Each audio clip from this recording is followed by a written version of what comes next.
Hello everyone and welcome to another lecture video here in Earth Science. So ito yung part 2 ng ating discussion about rocks. Sa video na ito ay i-discuss ko sa inyo yung iba't ibang klase ng rocks at kung ano yung mga changes na kanilang pinagdadaanan para sila ay mabuo. No? So those processes that are involved in the formation of the different types of rocks. So yan. So first thing that we are going to discuss is, of course, yung classification ng rocks. No? So we have three major types of rocks based on the way they originated. Number one is the igneous rock.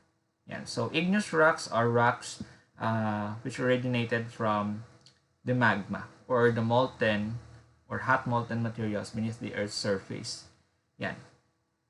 So there are two types, no, ng igneous rock na na-mention natin last time or doon sa previous na video, that is the intrusive at saka yung extrusive igneous rock. So igneous was derived from the term na ignis, which means fire, from the magma. So magma cools slowly deep below the surface, produces a coarse-grained rocks called the intrusive igneous rock. So if magma solidifies or shall I say crystallized, no? Yun yung process, crystallization.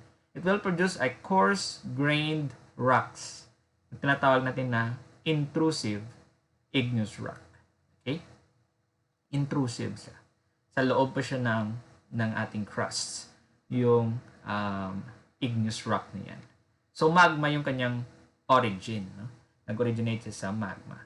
Pero pag lumabas yung magma from a volcano, so that will be called lava na. So if that lava will solidify, will cool down and solidify, then it will produce an extrusive igneous rock. So the resulting igneous rock from a magma ay yung intrusive igneous rock. Then for lava, that is extrusive igneous rock. Magma, intrusive. Lava, extrusive igneous rock. Okay? So that's it. So medyo mas refined yung extrusive igneous rock kaysa sa sa intrusive. Coarse grained pa yung intrusive, while yung lava naman is fine grained na siya. Yung extrusive igneous rock from lava. So example of that is the granite, which is the most abundant igneous rock found in the continental crust, right? Pag granite, yan yung sa continental natin. No? Continental crusts. Yan yung pinaka-abundant dyan. Then for the oceanic crust naman, you have the basalt. Basalt, no? Oceanic crust, that is the most abundant rock naman sa oceanic crusts. So that's it. And we have also here pegmatite and diorite. The dominant components of granite, no? Yung pinaka-dominant nila na components, guys, na minerals ay yung feldspar at saka yung quartz. So these are the dominant components of granite. Meron pang iba, no? Amphibole, pero napaka-minor lang. Yung pinakamalaking components ng granite ay yung feldspar at saka yung quartz. Second, we have the sedimentary rock. Take note, guys, of the side information about the sedimentary rock. So only this type of rock, no, can hold fossils.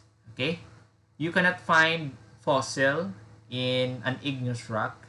You cannot also find fossils in metamorphic rocks. Only in sedimentary rocks. What do you think is the reason for that, guys?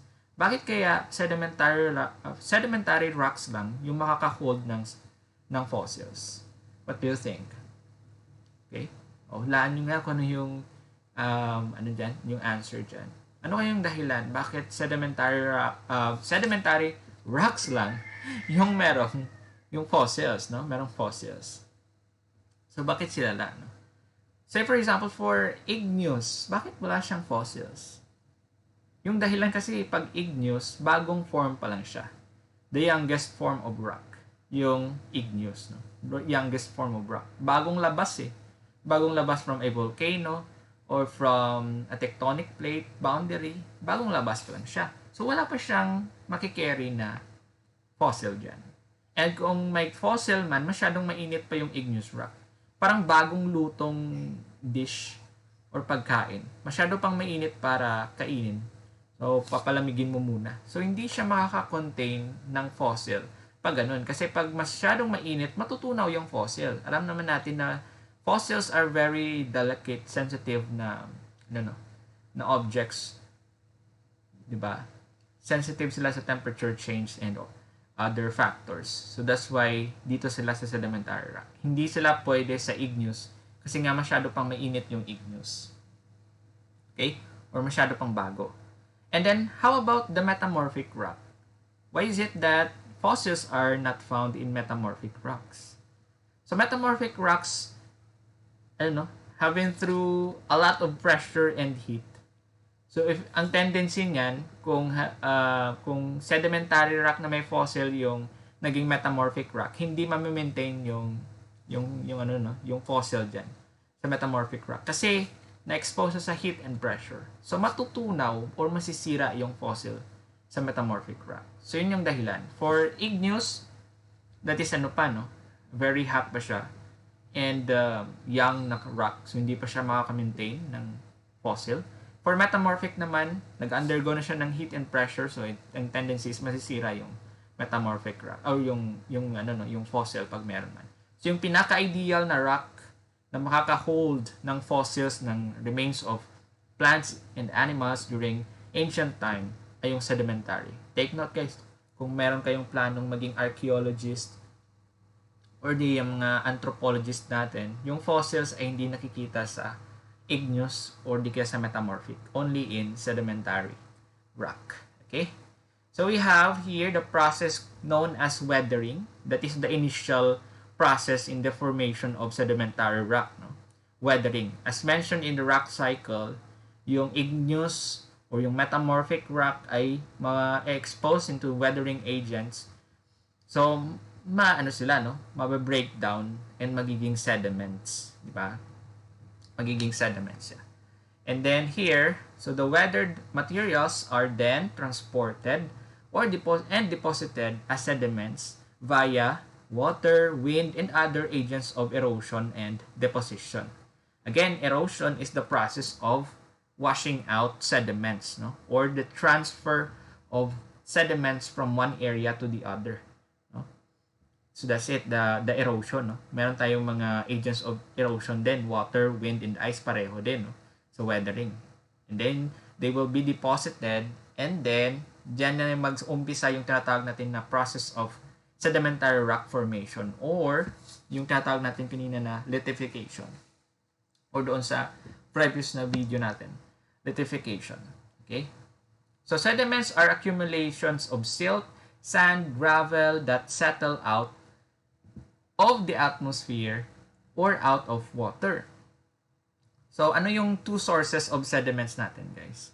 So pwede siyang manggaling sa weathered rock fragments. Ito yung pangunahin, yung main source of sediments, or pwede rin siyang manggaling sa dissolved rock materials through chemical weathering. Ito mechanical, ito naman chemical, dissolved Ibig sabihin meron kang solvent na involved or chemicals na involved dito.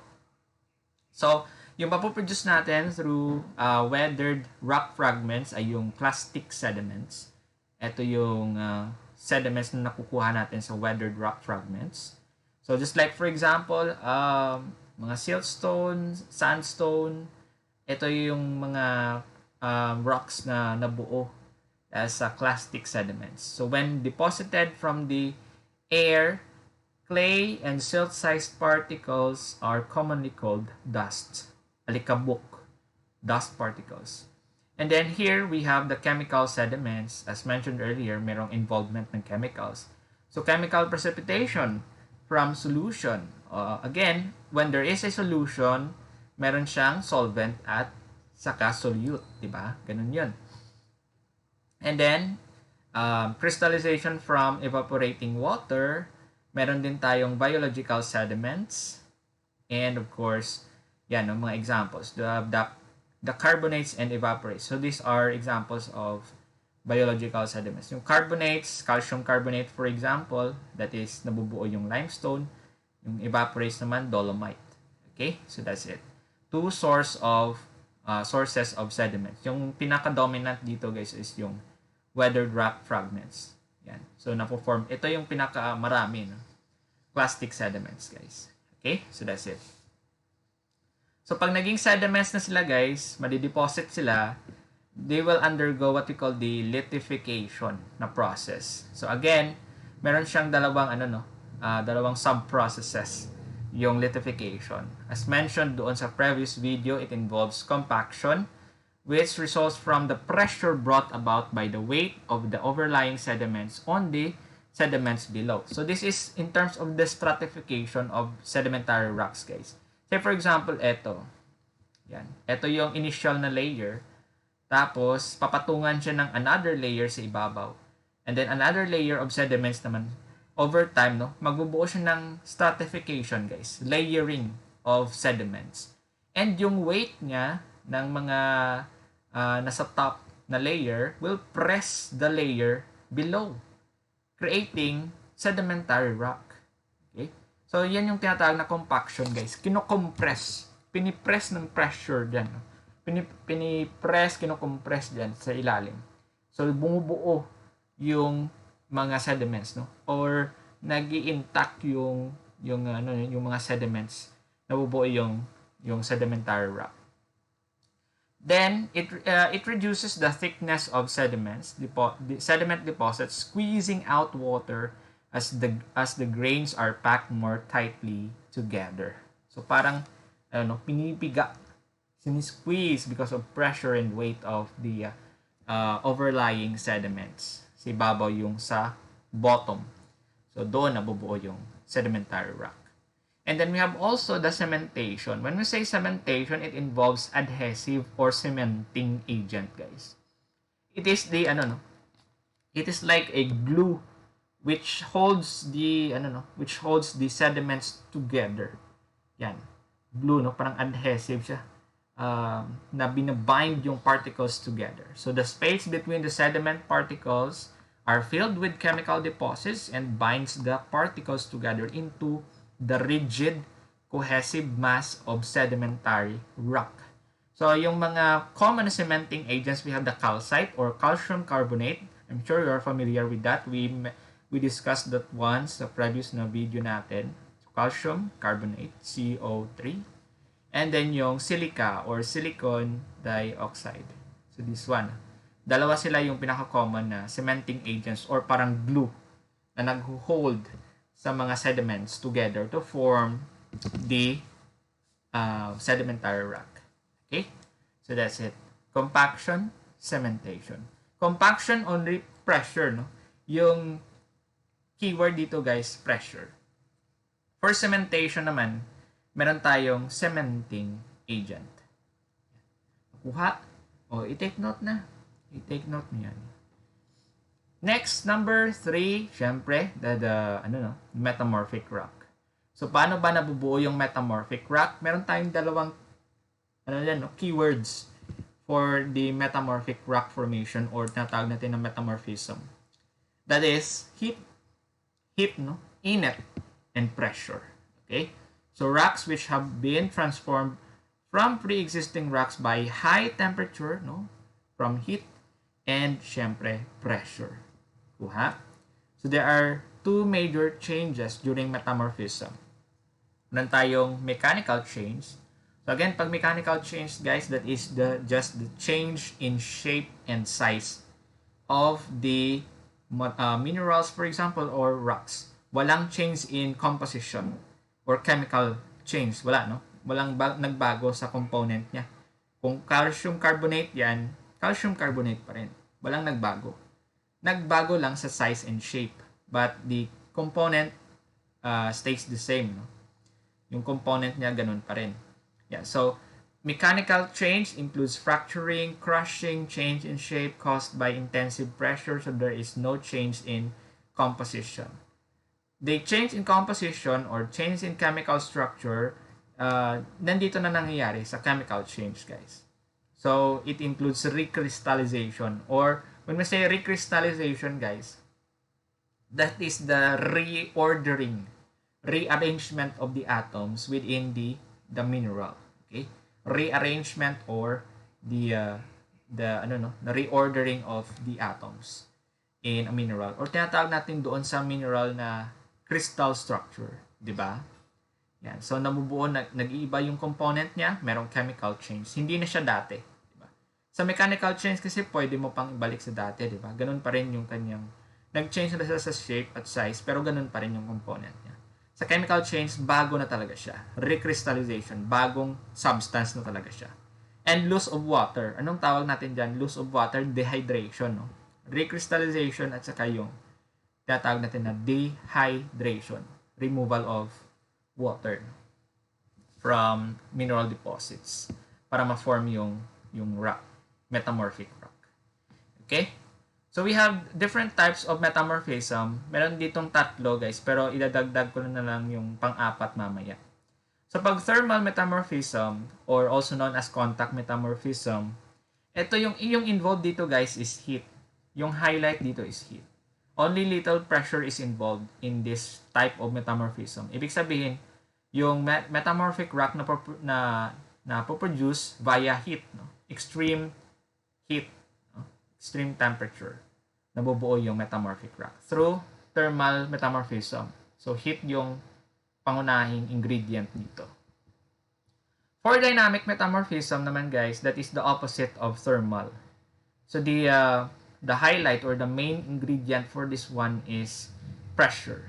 Okay? Pressure. Take note of that. Pressure brought about by the forces, opposing forces. No? Say for example, here we have the convergent plate boundary. So yung rocks dito sa gitna, guys, pinupush, natatrap, no? Eto, nagpupush siya dito sa kabilang direction, then dito naman, napupush naman sa kabilang direction. So yung naiipit yung sa gitna, so yung pressure sa gitna, napakatindi. Kasi magkabila ang, pagpupush tulakan, no? So yung pressure, napakatindi sa gitna, nabubuo yung metamorphic rock because of extreme pressure. So that is through dynamic metamorphism. Pressure yung highlight dyan. Number 3 na type ng metamorphism is hydrothermal. Okay? So when we say hydrothermal, it involves fluids na. Released by cooling of huge igneous bodies deep down or deep below the Earth's surface. So dito nangyayari, guys, yung dehydration. Yan, meron na-release na fluid or water. So yung water na yun ay nagkukos ng formation of metamorphic rock. Okay? Hindi lang siya pressure or heat, hindi yung fluids na nare-release during the conversion of igneous rock into a metamorphic rock directly. No? So hydrothermal. Yung highlight, fluids. So hindi lang siya limited, guys, sa water. Meron pang ibang mga fluids na pwedeng mag-form ng metamorphic rock. And the fourth one, kung ito yung 1, 2, and then you have the 3. Now, idadagdag ko lang itong 4, guys. Fourth type of metamorphism, yung tinatawag natin na regional. Regional metamorphism. Yan. Or, ano naman yung main ingredient ng regional, guys? So, that is a combination of heat and pressure. Heat plus pressure. So, that is regional metamorphism. Ganun lang, guys. Ganun lang kasimple. Parang pinag-ano mo lang. Kinumbine mo lang yung thermal at saka dynamic. Naging regional metamorphism. So, it is also here, yan. Makikita nyo. Dito rin nangyayari yan.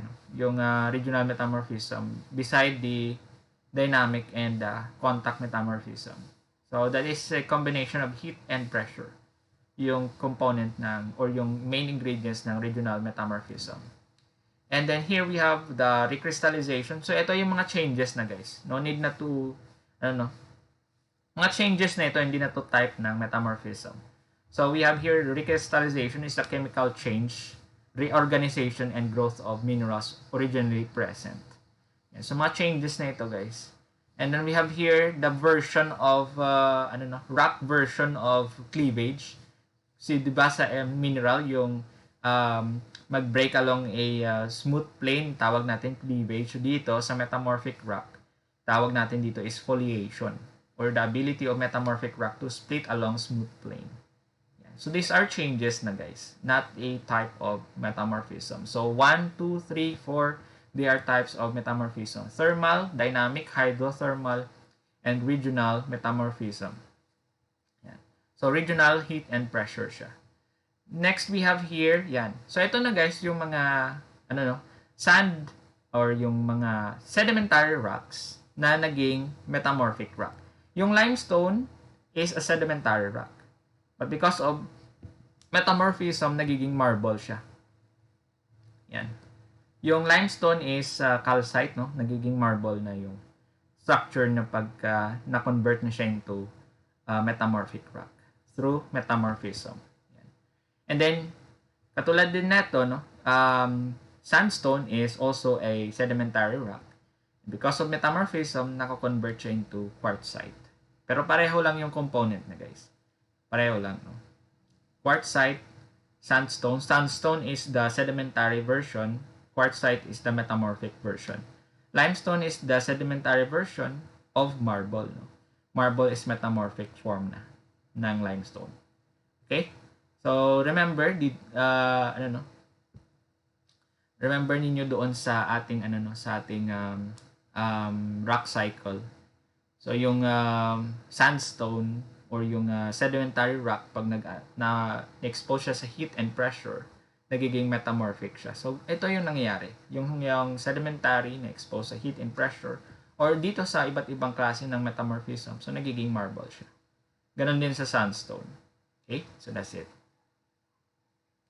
Yan. So, ito yung diagram na nag-show ng location ng bawat type ng metamorphism, guys. So, ito yung dynamic. Yan. Nasa, talaga siya, no, corner. Contact metamorphism dito sa heated na area, kung saan nagkakaroon ng, production of heat. Yan. Release of heat through dynamic na collision dito sa gitna. And then, yung regional metamorphism, pinagsamang pressure at saka heat. Hindi natin dito nakikita yung, hindi dito nakalagay yung hydrothermal. Pero yung hydrothermal, guys, merong involvement ng fluid na nare-release ng igneous rock. Okay? Fluid. So, that's it. Okay? So, that's it for this particular video. And then, the next video naman, guys, pag-usapan naman natin yung locating, no, and mining of minerals. So, maraming salamat.